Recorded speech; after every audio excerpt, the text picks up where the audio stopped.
La statistique est une branche des mathématiques qui collecte, organise et présente des données. Elle les analyse et les interprète également.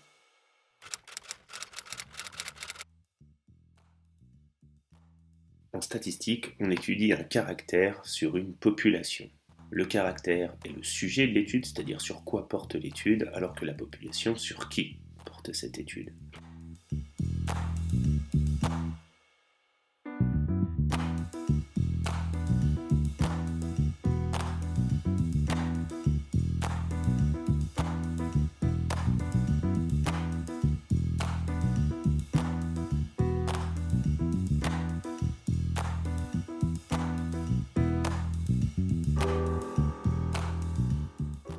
On distingue différents types de caractères selon le sujet de l'étude.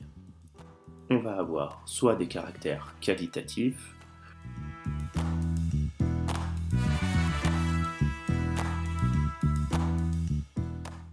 soit des caractères quantitatifs.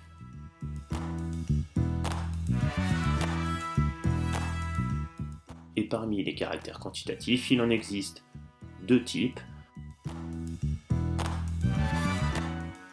Les caractères quantitatifs continus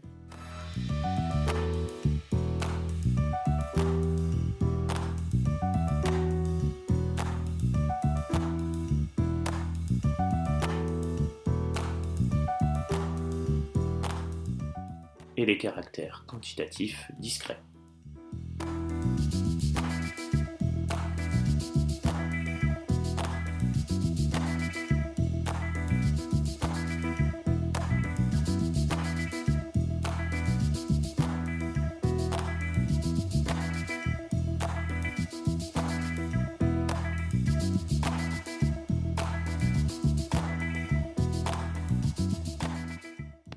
Pour organiser les données, on utilise la plupart du temps un tableau.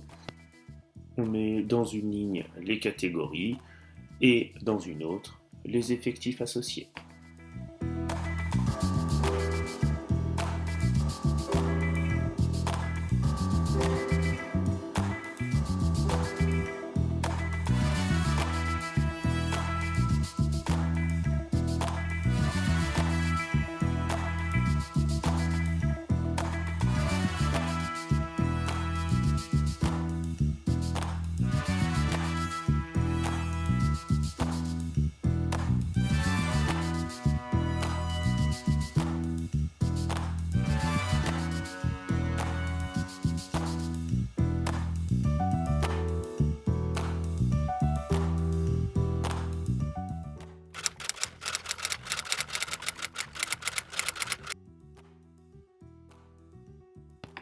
Pour chacun des trois types de caractères, on va utiliser un diagramme bien spécifique.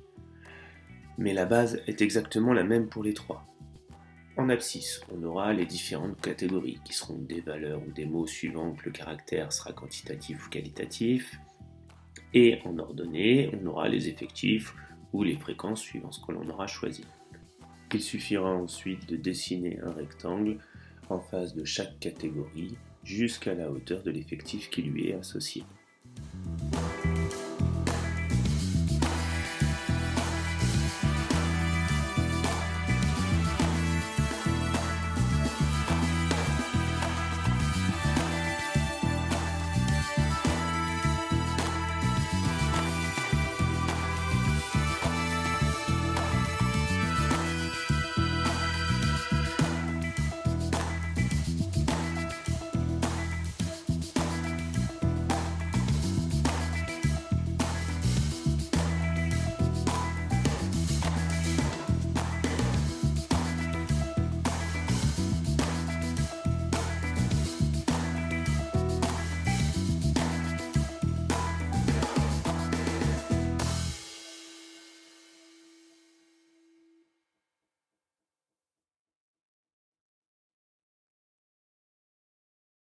Seul le diagramme circulaire ne change pas en fonction du type de caractère. Le seul inconvénient qu'on pourra noter avec le diagramme circulaire, c'est que s'il y a beaucoup de valeurs possibles, alors il devient très difficile à lire.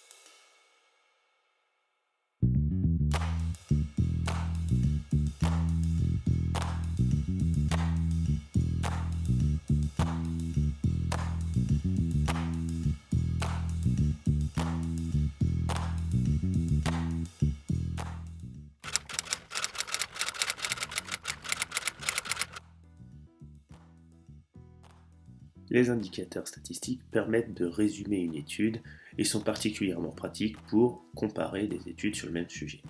Il en existe deux types. Les indicateurs de position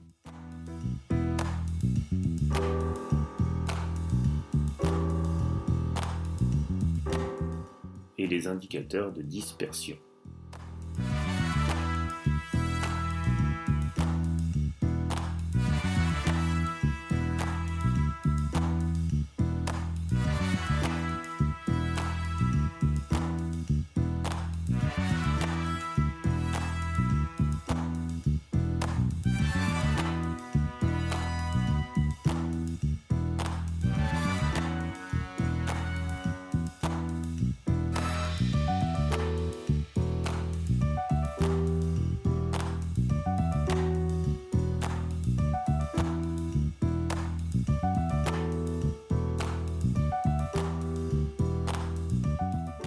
Premier indicateur de position, le mode.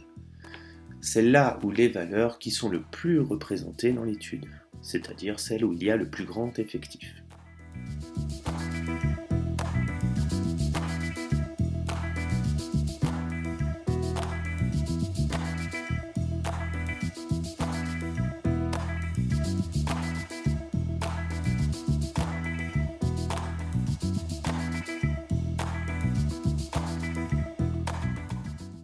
L'interprétation du mode, c'est la note la plus obtenue au devoir est de 18.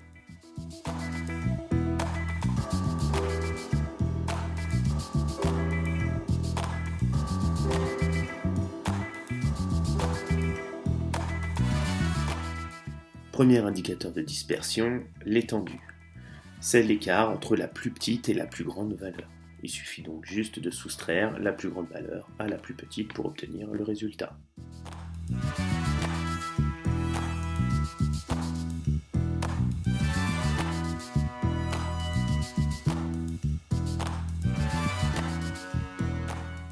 L'interprétation est assez simple, il y a donc 20 points d'écart entre la meilleure note et la moins bonne.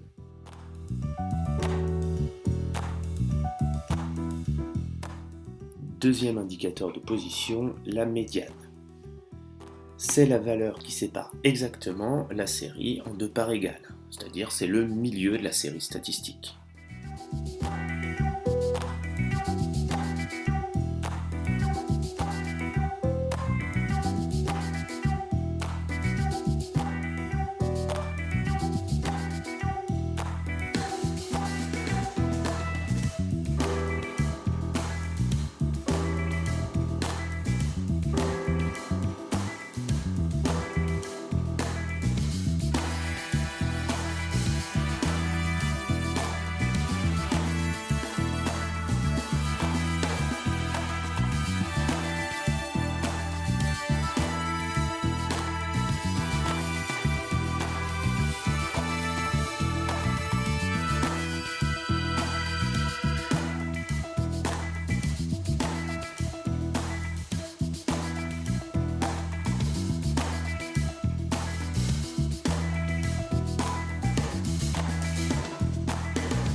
Interprétation, la note médiane est 15, c'est-à-dire qu'il y a autant d'élèves qui ont eu 15 ou moins que d'élèves qui ont eu 15 ou plus.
Deuxième indicateur de dispersion, l'écart interquartile.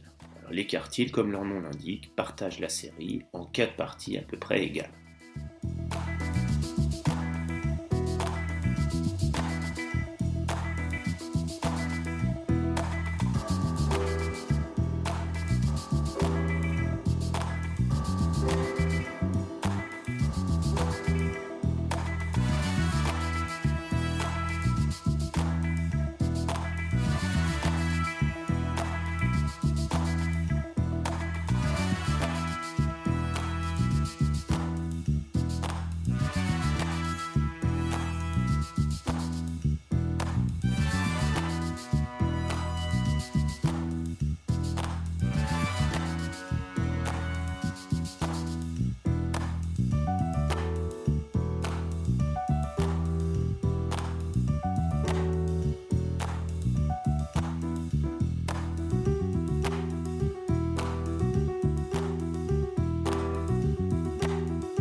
Ce qui nous intéresse le plus est évidemment l'interprétation. Entre les deux quartiles, il y a environ 50% des valeurs. Par conséquent, la moitié des élèves a eu entre 7 et 18.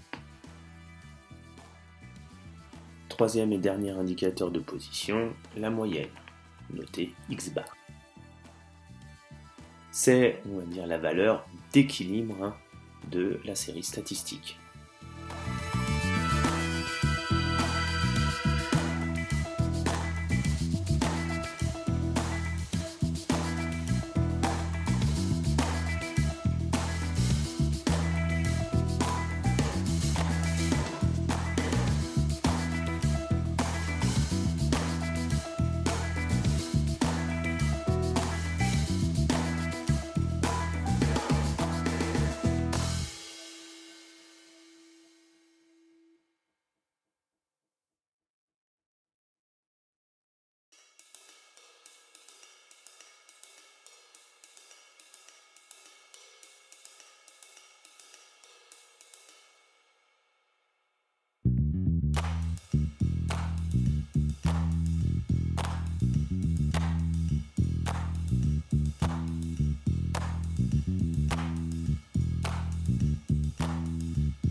L'interprétation, la note moyenne de la classe est 13,4.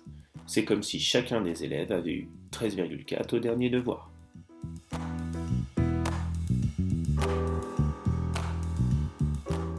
Troisième et dernier indicateur de dispersion, l'écart type, noté sigma.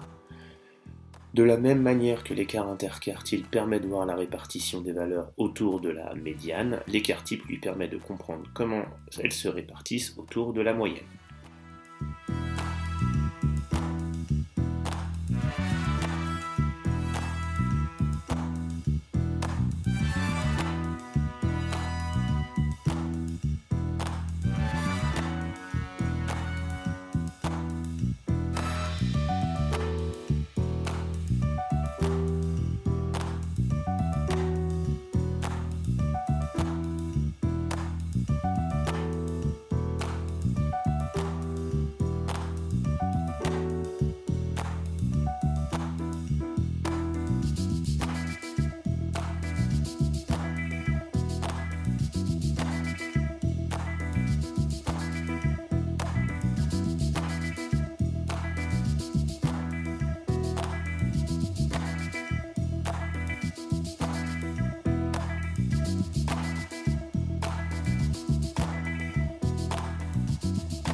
fois l'écart type trouvé, il ne nous reste plus qu'à l'enlever de la moyenne, on obtient alors 7,2, à l'ajouter à la moyenne, on obtient alors 19,6, et dans cet intervalle, il y a toujours 68% des valeurs environ.